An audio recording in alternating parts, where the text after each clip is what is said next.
안녕하세요, 미치오타쿠입니다. 블루롱 영상 많이 기다리셨죠? 저도 시험기간 동안 블루롱 만들고 싶어가지고 견디기 정말 힘들었습니다. 오늘은 그동안 못 다뤘던 일본 대 프랑스전 몰아보기인데요.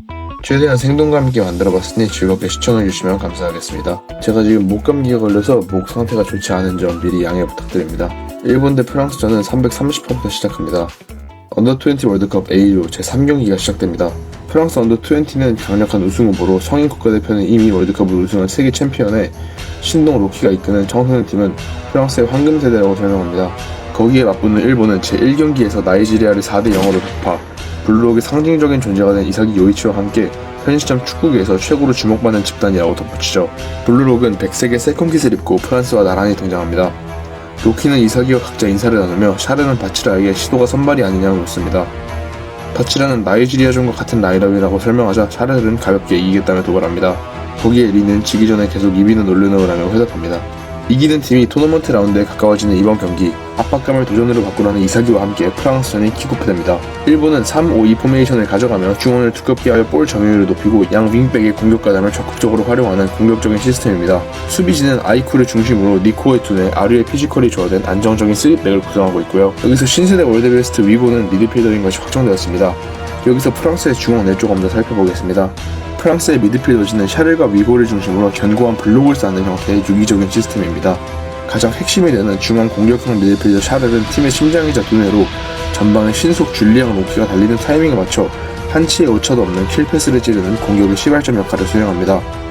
그의 뒤를 받치는 위고와 바츠는 더블 볼란치 역할을 형성하여 폭백 라인 앞에서 상대의 공세를 1차적으로 차단하고 샤를이 수비 부담 없이 공격 조립에만 집중할 수 있도록 청소부 역할을 담당할 것 같고요. 다시 경기로 돌아와서 킥오프와 함께 로키, 샤르를 포함한 모든 프랑스의 공격진들이 볼을 위고에게 넘긴 채 적진으로 침투합니다. 예상치 못한 움직임에 일본이 주춤한 찰나 전방파를 가하는 이사기와 리네 사이를 능숙하게 팔과 드리블을 이용해 빠져나가는 위고입니다. 좌우 측면 미드필더들까지 모두 블록 진영으로 침투하는 바람에 블루록의 미드필더들은 누굴 마크해야 할지 모르고 속수무책으로 공간을 허용합니다. 그 사이 위고는 바치라와 레오 사이를 빠져나가는 로키를 향해 한 방에 긴 패스를 뿌립니다. 하지만 블루록의 3백이 로키의 앞을 막아서는데요. 로키는 그것마저 읽었다는 듯 뒤에 샤르를 봅니다. 위고의 패스는 샤르에게 도달했고 로키는 샤르이 안정적으로 볼을 받을 수 있게 블루록의 수비들을 스크린 플레이를 활용해 끌어들이는 미끼였던 것입니다. 샤르는 오른발 아웃사이드로 공을 받는 동시에 뛰어 공중에서 발리를 때려버리는데요. 이 슈팅이 단번에 블루록의 골망을 가르며 샤를 슈발리에가 일본 대 프랑스전의 선제골을 기록합니다. 블루록의 수비진은 예측조차 하지 못한 기습 득점에 정신을 못 차립니다. 니코는 데이터에 없던 패턴이라고 당황하고 카라스는 스피드, 퀄리티, 슈팅 모두 완벽하다며 감탄합니다. 줄리앙 로키의 황금세대 프랑스는 기술과 재능으로 재현 불가능한 플레이를 보여주며 또 이 논리적으로 설명된다는 부분이 추후 중요하게 작용합니다. 레오는 프랑스의 목적이 블루록 선수들의 멘탈을 뒤흔드는 것이라며 팀원들의 정신을 잡아줍니다. 이사기 역시 1점 뒤졌을 때 플랜이 있으니 전술에 맞춰 집중하자고 독려하며 경기가 리스타트됩니다. 이사기와 리는 원투 패스로 프랑스의 중원을 돌파하고 치기리의 크로스를 받은 레오가 푸니가미의 공중볼 경합을 카피해 이사기의 앞쪽으로 볼을 떨궈 놓는 데 성공합니다. 하지만 이때 위고가 단숨에 수비하러 오며 이사기의 쌍권총 발리의 단점에 대해 설명합니다. 정면으로 맞붙어 양발로 페인트를 칠 수 있는 상황에만 유효한 슈팅이므로 누군가가 돌진해와서 각을 좁히면 이사기의 움직임을 논리적으로 무력화시킬 수 있다는 것입니다. 나이지리아전과 비슷한 골을 재현하였던 이사기는 몸을 밀착시키는 위고의 수비에 무기가 무력화됩니다. 카라스와 린의 지원조차 프랑스의 수비에 맡겨버리고 위고는 이사기의 조력자들까지 지워버린다면 푸른 감옥은 죽는다라고 선언합니다. 이사기가 빡친 듯 압박에서 벗어나며 나는 넘버원이 될 거다라고 외치지만 위고는 너는 넘버원보다 넘버2가 적당하다며 받아칩니다. 순간 당황한 이사기에게서 볼을 탈취한 위고는 너는 운명을 믿느냐라는 대사와 함께 역습을 시작합니다. 역습을 시작하며 운명을 믿느냐는 위고, 본인의 운명 논리엔 환상적이거나 영적인 건 단 하나도 동반되지 않는다는 걸 보여주겠다며 전방으로 롱킥을 뿌립니다. 단번에 로키에게 연결되는 롱킥, 이 길을 감시탑 니코가 막아섭니다. 이사기한테서 공이 뺏겼을 때 가장 위험한 공간에 파악하고 뛰어든 니코를 보며 위고와 로키가 놀랍니다. 니코는 볼을 클리어링함과 동시에 이사기를 통한 공격 패턴이 봉쇄되었을 때 예측 불허의 바치라의 드리블을 통해 프랑스를 공략하려 합니다. 공을 받은 바치라는 순식간에 바치를 제치며 프랑스의 오른쪽 윙어와 대치합니다. 바치라의 템포에 맞춰 따라오는 카미. 바치라는 본인의 패턴을 경기 전에 파악하고 온 걸 눈치채고 우측 사이드백 치기리에게 다시 한번 볼을 넘깁니다. 허나 치기리의 순간 속도도 레프트 윙 레이든에게 막혀버리고 맙니다. 이삭이는 가장 뒤에서 필드를 이해하려 하고 블루록보다 한 단계 높은 논리로 이미 경기를 시뮬레이션한 것으로 생각합니다. 그때 위고가 이삭이에게 다가옵니다. 운명이라는 건 본인의 적성이라는 말을 시작으로 경기 중 이야기꽃을 피우기 시작하는데요. 성격, 재능, 신체 능력 등 이미 세상에 태어난 시점에 모든 건 정해져 있고 그렇기 때문에 아무도 평등하지 못하다는 논리를 펼치기 시작하는데 더 나아가 그렇기 때문에 각 개체와 종마다 생활 방식과 생존 방식이 존재하죠. 말은 빠르고 새는 하늘을 납니다. 하지만 인간이라는 종은 자연의 섭리를 거스르고 본인의 적성에 순종하지 않으려고 한다고 말합니다. 이루어질 리 없는 희망을 쫓고 의미 없는 갈등을 되풀이한다고 말합니다. 하늘을 나르는 사자를 보면 누구나 바보 같다고 생각하기 마련입니다.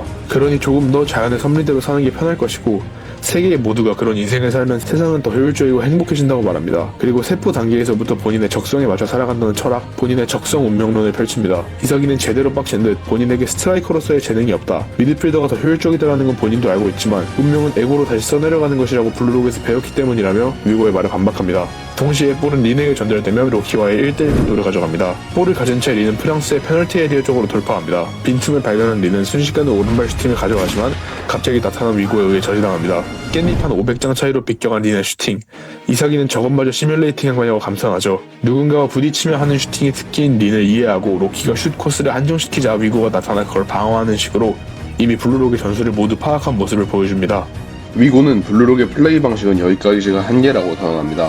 그는 승부를 결정짓는 요소가 재능 66%, 환경 33%, 그리고 운 1%의 비율로 구성된다고 믿으며 지금까지 이삭이 요이치가 끌어낸 1%의 운으로 아슬아슬하게 승리해온 블루록의 방식을 지적합니다. 그러면서 그 운조차 발생하지 않는 상황을 만드는 것이 자신의 전략임을 강조하고 전곡을 찔려 화내는 이삭이의 반응을 보며 심각한 이삭이 요이치 의존증이야말로 블루록을 무너뜨릴 최대의 필승법이라고 주장하며 압박합니다. 그는 이러한 중압감이 이삭이에게 초조함을 낳아 플레이를 예측하기 쉽게 만들었다고 분석하며 애초에 세계의 중심에 서 있는 지금 이 상황에서 중압감을 느끼는 것 자체가 넘버원의 적성이 없다는 증거라고 비판합니다. 반면 팀 동료인 로키는 세계 제1의 신체 능력을 갖추고 태어나 스스로가 최고가 될 것을 의심치 않는 몸과 마음이 적성과 일치하는 타고난 넘버원이라며 그를 높게 평가합니다. 이어 위고는 자신 또한 그런 천재를 프로듀스하며 혼자서는 도달할 수 없는 절경을 바라보는 세계 최고의 넘버2가 되고 싶다는 야망을 밝히고 이는 단순한 2위가 아니라 위에서 두 번째 입장에서 조직을 조종하고 넘버원을 최고로 이해하는 대등한 존재를 의미하는 것임을 설명하며 이삭이를 압박합니다. 그리고 이삭이에게 넘버1을 포기하고 넘버2로 오라는 파격적인 제안과 함께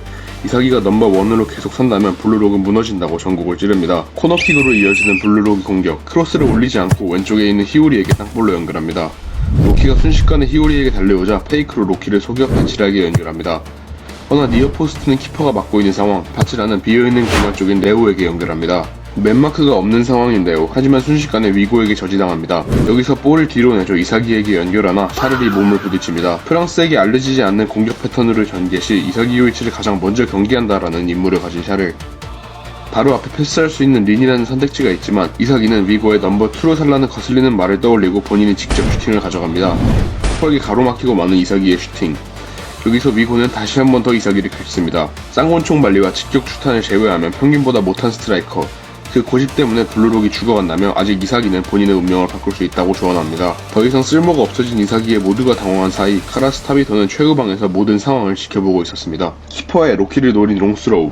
골을 받은 로키는 이삭이와 히오리를 순식간에 제압하며 돌파합니다. 치기리마저 제압하며 앞으로 나아갔지만 카라스의 인터셉트에 볼을 빼앗기고 맙니다. 카라스는 이삭이를 통한 전술은 모두 죽었기에 어떻게 빌드업을 풀어나갈지에 대해 고민하고 이삭이는 본인이 정말 팀을 위해 산다면 프랑스를 상대로 어떻게든 이길 수 있을 것인가에 대해 고민합니다. 하지만 그때 이삭이의 에고가 튀어나와 그딴 건 블루록이 아니라며 카라스에게 볼을 요구합니다.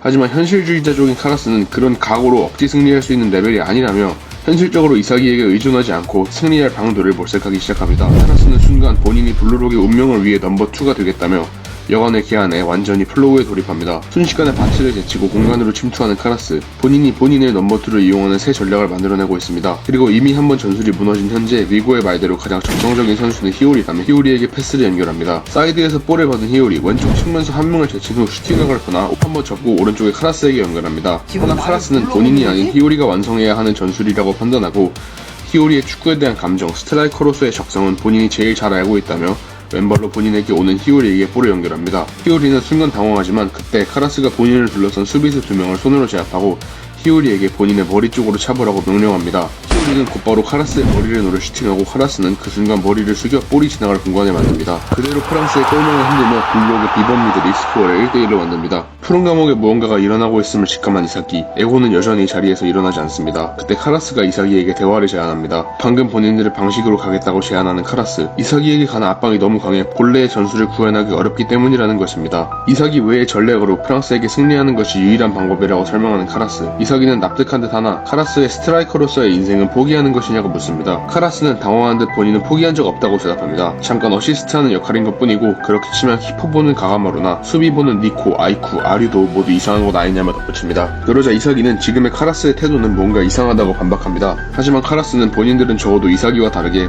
블루록을 생각하며 축구하는 것이라고 이사기의 영린을 건듭니다. 이사기는 그게 이상한 거라며 우리는 에고를 생각해야 하고 본인 이외의 것을 목표로 하는 축구는 본인들의 스타일이 아니라만 반박합니다. 분위기가 달라진 카라스, 이 분위기를 읽지 못하는 이사기는 계속해 카라스에게 팀의 승리를 우선순위로 두는 건 블루록의 방식이 아니라며 다그칩니다. 순간 카라스는 그런 본인이 나가서 득점하라며 이사기를 쓰레기라고 표현합니다. 이사기가 스트라이커로서 안 통하니까 상대편 말까지 주워듣고 변해보려는 건데 이사기 요이치답게 지는 게 블루록다운 것이냐며 지금 넘버원 같은 개소리를 짓거리며 블루록을 말아먹고 있는 건 딱 보니까 이사기 요이치라며 전곡을 찌릅니다. 이 말에 너무 심하게 긁혀버린 이사기, 본인이라고 팀 생각 안 하는 게 아니라며 카라스에게 소리치지만 아이쿠가 저지합니다.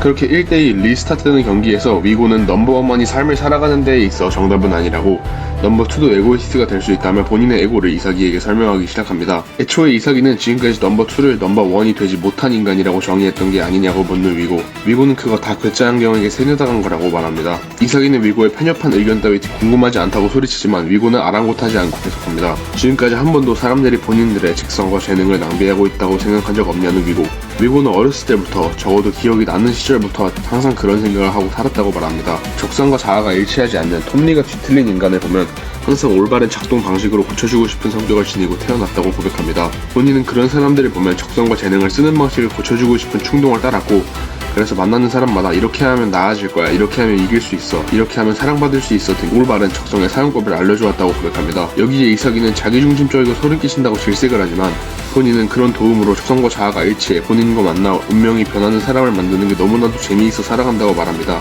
동시에 샤를은 위고에게 로빙스루를 찔러주고 가슴 트래핑으로 볼을 살린과 동시에 계속해 블루록 지형으로 나아갑니다. 본인은 태어난 이유를 너무나도 알고 싶다며 본인의 재능은 타인을 변화시키는 것이기에 넘버원 스트라이커가 되고 싶었던 적은 없으나 본인은 넘버2로서 미드필더로서 월드컵을 우승하고 싶다고 포부를 밝히는 위고, 동시에 이사기에게 인류가 이뤄낸 월드컵 최다 우승 횟수는 축구의 왕 펠레의 3회인 것을 알고 있느냐며 묻습니다. 순간 로키의 오프더블 움직임, 아이쿠의 뒤로 움직이는 샤를, 순간 위고의 눈이 메타비전의 형태로 변화하며 본인은 월드컵을 4번 우승해 인류의 전설이 될 것이라며 직접 슈팅을 가져갑니다. 그 슈팅이 그대로 일본의 골망을 가르며 위고는 이래도 아직 넘버2가 별로인 것 같냐며 이사기를 유혹합니다.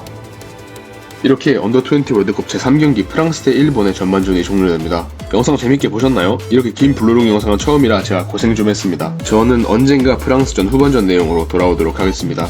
구독과 좋아요는 영상 제작에 정말 큰 힘이 됩니다. 좋은 하루 되세요.